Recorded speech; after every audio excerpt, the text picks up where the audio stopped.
Recently, the prospective American presidential candidate, Donald Trump, managed to whip everybody into a frenzy of self-righteous apoplexy, accompanied as ever by lashings of creepy progressive virtue signalling, when he suggested that Muslim immigration to the United States should be halted until the Obama administration pulls its finger out and starts screening people properly. He didn't express it in precisely those terms, but that's what he meant, and because it's true, it drew howls of protest from people who aren't used to the truth and don't want to hear it. The political and media establishment, who see it as their place to tell the rest of us what to think, unanimously condemned him. Here in Britain, some idiot even posted a petition to ban Mr. Trump from entering the country, and it got hundreds of thousands of signatures because we are so tolerant in Britain we can't abide free speech. Thank God we don't have a First Amendment. Our feelings would be shredded.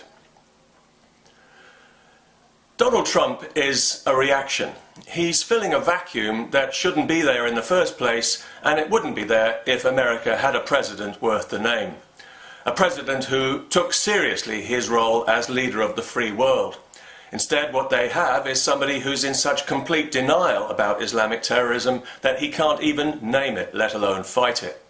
A president who showed his colours from day one by apologising to the Muslim world when the Muslim world should be apologising to the rest of us. Bowing to the King of Saudi Arabia, glad-handing the Muslim Brotherhood, pussyfooting around the Iranian mullahs, you would think they had elected him. On Obama's watch, America has relinquished leadership of the free world.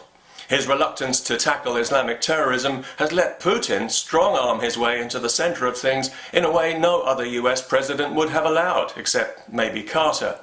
Now, Putin can become a hero in the West if he does the right thing and destroys the Islamic State. In other words, if he does Obama's job for him.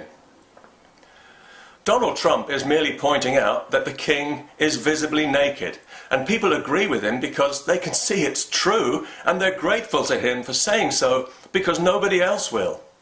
And nobody's at all surprised that politicians and the media are far too busy condemning Mr. Trump to learn the lesson they need to learn from his popularity.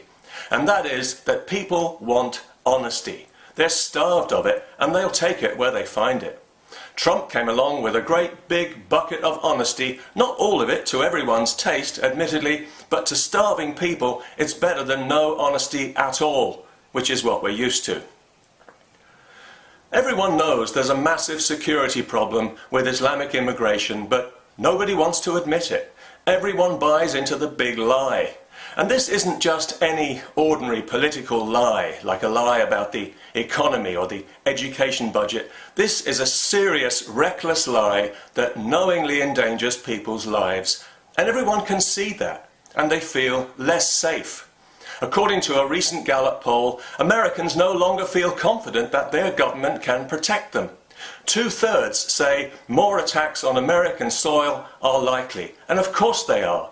Everyone knows the San Bernardino killers slipped through the net as if there wasn't a net. They were walking red flags, but nobody said anything in case it was racist. Somebody has to burst this bubble of denial before we sleepwalk into another tragedy. Enter Donald Trump, who's now Mr. Popularity, and frankly, that's all he's got going for him, is the willingness to tell people the truth, to say the things that everyone thought they were forbidden to say in the land of the First Amendment. And because the politicians and the media have lost all credibility in this matter now, the more they try to vilify him for it, the more popular he seems to get. And if they continue to refuse to get the message, he could get very popular indeed. Because the message is that people have finally had enough. We've had enough of political correctness, of being told what we're supposed to think and say. We've had enough of being made to feel there's something wrong with us for wanting to preserve our way of life. We've had enough of being told all cultures are equal, or that Islam is a religion of peace, when we can see with our own eyes that neither of those statements is remotely true. We've had enough of being hectored, lectured and censored, and of having our intelligence insulted with progressive hypocrisy and lies. Our tolerance and credulity have been pushed to the limit, and the time for misplaced sensitivity is over. We want honesty. We want the truth. And we'll take it where we find it.